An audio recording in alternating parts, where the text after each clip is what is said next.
Bad breath ka ba? Ito ang 10 dahilan kung bakit nagkaka-bad breath yung tao, no? Number 1, acid reflux. So, mula sa stomach, yung acid aakyat doon papunta sa dito sa lalamunan, tapos lalabas sa baba. Nagbibigay ng amoy. Tsaka digestive, no, issues like inflammations, ulcers, and bowel problems.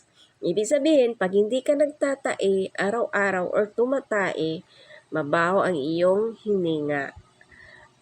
Yung may mga ulcers, yung may mga inflammations, yung may mga kabag, yun, nagbibigay ng amoy sa hininga din. Yung H. pylori infections, ito ay isang bacteria, no, in the mouth causing bad breath.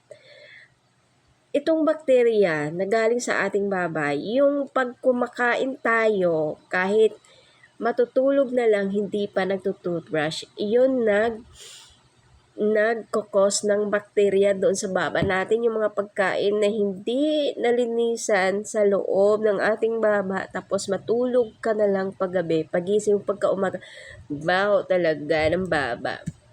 Isa pa, constipation, no? Ang constipation ay isang fermentation of undigested food. Yung hirap ka tumae, no, na hindi ka makapagtae, siya yun, no? Isa din sa mga cause kung bakit bad breath ka. Yung slow digestion, yung mahina sa pagtuno ng pagkain, no? Yung bacteria, nagpo-produce doon sa ang labas nun, pag mahina ka mag-digest is yung utot mo, yung utot mo mabaho. Ibig sabihin nun, mahina ang pag-digest ng iyong food sa loob, kaya nag-create siya ng gases. Tapos ang labas nun is bahong utot. Kaya pag mabaho ang utot ng isang tao, bad breath din yon. Bakit ako gusto kong makaganti doon sa mga mabahong utot? Ay, yung utot ko walang baho walang amoy. Totoo yun.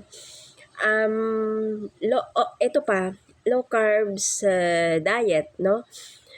Yung mga nagda-diet na low carb, they are creating chemicals. Ketone causes bad breath din. Lactose intolerance, no?